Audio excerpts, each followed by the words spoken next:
प्रिय दर्शकों, भारतीय इतिहास के स्वर्णिम अध्याय में आपका स्वागत है। आज हम महाराजा गौतमीपुत्र सताकर्णी की कहानी जानेंगे। इस मानचित्र पर अंकित हर इंच और ये स्वर्ण मुद्रा हमारे पूर्वजों के बलिदान की कहानी कहते हैं। इतिहास गवाह है, जब जब भारत की भूमि पर विदेशी आक्रांताओं का साया गहराया, तब तब इस मिट्टी से एक ऐसा वीर पैदा हुआ जिसने इतिहास की धारा ही बदल दी। मौर्य साम्राज्य के पतन के बाद भारत की सीमाएं असुरक्षित थीं। उत्तर पश्चिम से शक, यवन और पहलव भारत को निगलने के लिए आगे बढ़ रहे थे।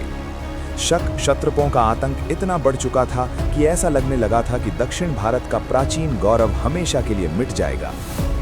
लेकिन उस अंधकार के युग में दक्कन की गोद से एक सूरज उदय हुआ। एक ऐसा सम्राट जिसने कसम खाई कि वो विदेशी शकों को भारत की पवित्र भूमि से उखाड़ फेंकेगा।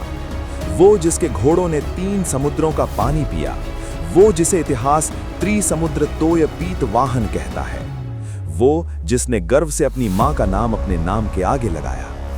नमस्कार दोस्तों, आज हम कहानी सुनाएंगे सातवाहन वंश के सबसे महान शासक की, गौतमीपुत्र सातकर्णी की। वो राजा जिसने न केवल अपने वंश को पुनर्जीवित किया, बल्कि भारत के इतिहास में पहली बार उत्तर और दक्षिण के बीच एक सांस्कृतिक पुल का काम किया। आज हम जानेंगे उसरी चट्टी जैसी खूनी जंगों के नहीं, बल्कि नासिक के शिलालेखों और जोगल थंबी के सिक्कों में छिपे उस सच को जो हर भारतीय को जानना चाहिए। अंधकार का युग। कहानी को समझने के लिए हमें थोड़ा पीछे जाना होगा। मौर्य साम्राज्य के पतन के बाद भारत छोटे छोटे टुकड़ों में बंट गया था। उत्तर में शुंग और कण्व वंश कमजोर पड़ चुके थे। इसका फायदा उठाया विदेशी हमलावरों ने। इनमें सबसे खतरनाक थे पश्चिमी क्षत्रप या शक। शकों का राजा नहपान उस समय का सबसे शक्तिशाली विलन बनकर उभरा था। उसने सातवाहन साम्राज्य के बड़े हिस्से पर कब्जा कर लिया था। महाराष्ट्र, कोंकण और मालवा, जो कभी सातवाहनों की शान थे, अब नहपान के अधीन थे। सातवाहन वंश अपने अस्तित्व की लड़ाई लड़ रहा था। ऐसा लग रहा था कि ये राजवंश इतिहास के पन्नों में खो जाएगा, लेकिन नियति को कुछ और ही मंजूर था। लगभग 106 ईस्वी 106 एडी के आसपास सातवाहन सिंहासन पर एक ऐसा राजा बैठा जिसके अंदर बदले की आग और धर्म की रक्षा का जुनून था। वो थे गौतमीपुत्र सातकर्णी। सिंहासन पर बैठते ही उनके सामने 2 लक्ष्य थे: शकों का विनाश करना, सातवाहन वंश की खोई हुई प्रतिष्ठा वापस लाना। यहाँ एक बात गौर करने वाली है। प्राचीन भारत में राजा अक्सर अपने पिता के नाम से जाने जाते थे, लेकिन सातकर्णी ने परंपरा को तोड़ा या उसे नया रूप दिया। उन्होंने अपनी मां गौतमी बालश्री के नाम को अपनी पहचान बनाया। ये उस समय महिलाओं के प्रति सम्मान और माता के प्रभाव को दर्शाता है। नहपान कोई साधारण दुश्मन नहीं था। उसके पास अपार धन और एक विशाल सेना थी। लेकिन गौतमीपुत्र सातकर्णी के पास एक रणनीति थी। ये युद्ध एक दिन या एक रात का नहीं था। इतिहासकारों का मानना है कि यह संघर्ष कई वर्षों तक चला। सातकर्णी ने सबसे पहले नहपान के आर्थिक स्रोतों पर चोट की। उन्होंने उन व्यापारिक मार्गों को निशाना बनाया जहां से शकों को धन मिलता था। धीरे धीरे उन्होंने नहपान को चारों तरफ से घेर लिया। लेकिन क्या हमारे पास इस युद्ध का कोई सबूत है? जी हां, और यह सबूत इतना ठोस है कि इतिहासकार भी इसे देखकर दंग रह गए। नासिक के पास जोगल थंबी नामक जगह पर 1906 में 13,000 से ज्यादा सिक्कों का एक ढेर मिला। ये सिक्के मूल रूप से शक राजा नहपान के थे, लेकिन ध्यान से देखिए, इन सिक्कों को रीस्ट्रक किया गया है। यानी नहपान के चेहरे और नाम के ऊपर गौतमीपुत्र सातकर्णी ने अपनी मुहर लगा दी। प्राचीन काल में किसी दूसरे राजा के सिक्कों पर अपनी मुहर लगाना उस राजा पर पूर्ण विजय का प्रतीक होता था। ये सिर्फ जीत नहीं थी, ये नहपान के अस्तित्व को मिटाने का ऐलान था। नासिक प्रशस्ति में लिखा है कि सातकर्णी ने एक शहरात वंश का समूल नाश कर दिया। इस युद्ध के बाद नहपान और उसका वंश इतिहास से ऐसे गायब हो गए जैसे वो कभी थे ही नहीं। नहपान को हराने के बाद गौतमीपुत्र रुके नहीं, उनके घोड़े दौड़ते रहे। उनकी मां गौतमी बालश्री द्वारा लिखवाए गए नासिक शिलालेख में उन क्षेत्रों की सूची दी गई है जिन पर उन्होंने विजय प्राप्त की: अश्मक, गोदावरी घाटी, मूलक, पैठन, सुराष्ट्र, काठियावाड़, कुकुरा, राजस्थान, अपरांत, कोंकण, विदर्भ और आकरवंती, मालवा।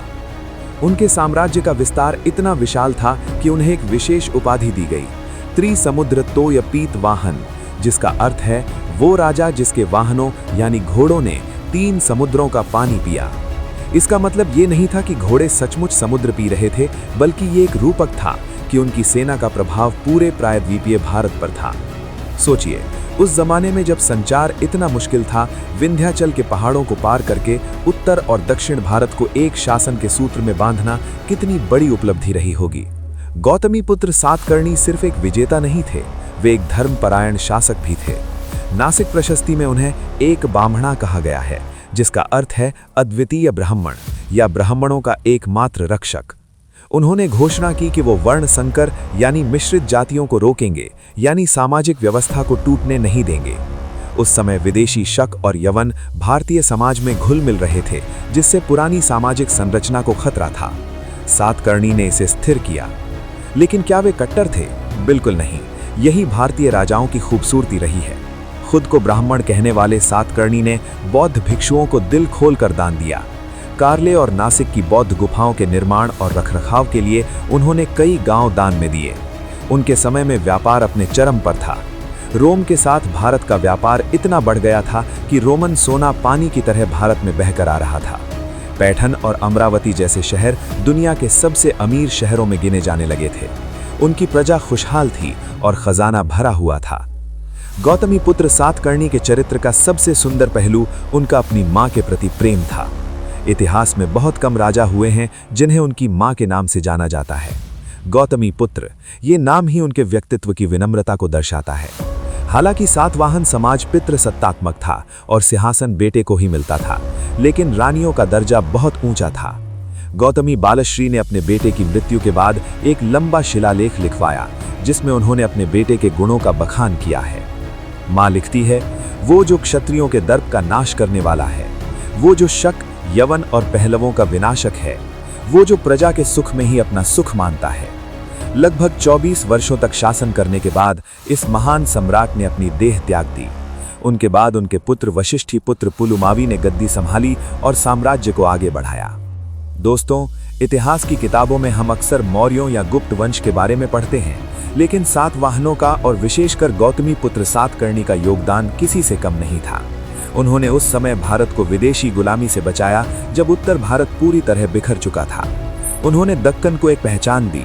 उन्होंने साबित किया कि एक राजा को शस्त्र और शास्त्र दोनों में निपुण होना चाहिए। आज भी जब आप नासिक की गुफाओं में जाते हैं तो हवाओं में उस महान सम्राट की गाथा गूंजती है, जिसने गर्व से कहा था कि ये भूमि किसी विदेशी की नहीं बल्कि इस मिट्टी के पुत्रों की है। आपको यह ऐतिहासिक यात्रा कैसी लगी?